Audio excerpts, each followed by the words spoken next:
baliktad. Pagka hinulugan ng piso, namamatay naman yung monitor. So, ganun ang nangyari sa PisoNet ni Joslena. So, ito yung tanong niya. Nagpalit po ako ng new timer board. Baliktad siya. Pag walang oras, open. Pag may hulog, namamatay monitor. Yung isa naman po, kahit zero, may display pa rin. So, itong isa, yung kahit zero, may display pa rin. Mayroon na akong nagawang video nito. So, ilalagay ko lang yung link sa may description box. So, panoorin mo na lang.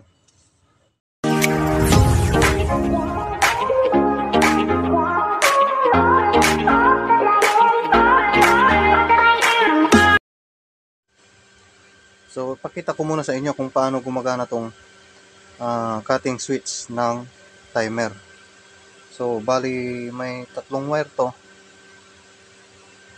Itong cutting switch ng timer.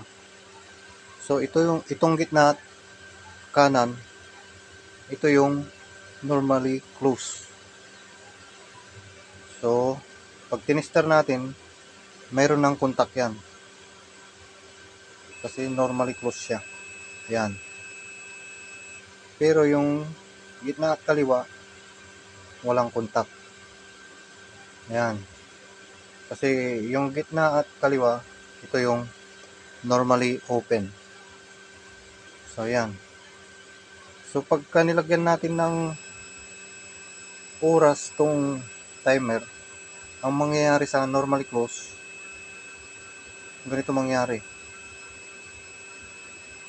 Yan. So, nagkaroon na siya ng oras.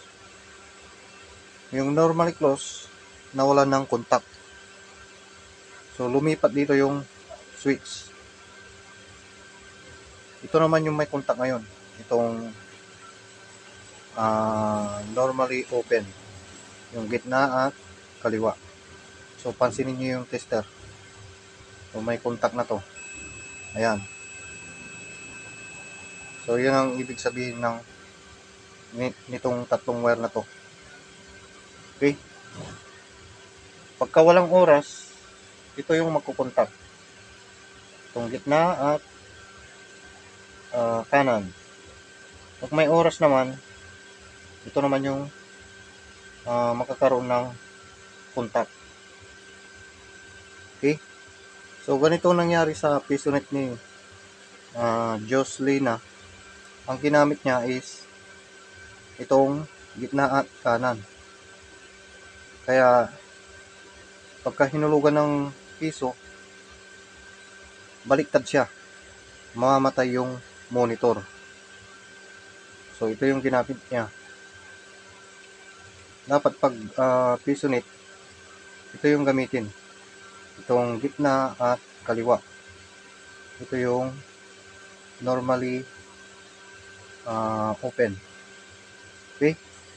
Gawin mo, Joslena, balutan mo tong wire na to para hindi ka makuryente pagka re-repair ka ng PisoNet mo. So, balutan mo to. Yan. Para hindi ka mag-ground pagka nagre-repair ka ng PisoNet mo.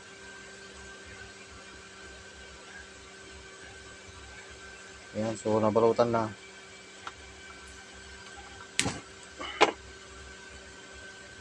Yan, so nabalutan na yung normally close. Ito yung i-connect mo. Itong gitna at kaliwa. Okay? Kung gusto mo ng ganitong content at gusto mong laging updated sa mga i-upload kong video tutorial, mag-subscribe ka na at i-hit mo na rin yung notification bell para ma-notify ka kung may i-upload akong bagong video tutorial. At pati-like na rin para ganahan naman akong gumawa ng video tutorial. So, ganun lang, Joslena, kung paano ayusin ang problema ng PisoNet mo. Gamitin mo yung gitna at kaliwa. Yun yung normally open. Para pag hinulugan ng piso, magka-count yung time at makakaroon ng display yung monitor ng PisoNet mo. So maraming salamat sa panonood. Abangan nyo yung susunod kong video tutorial.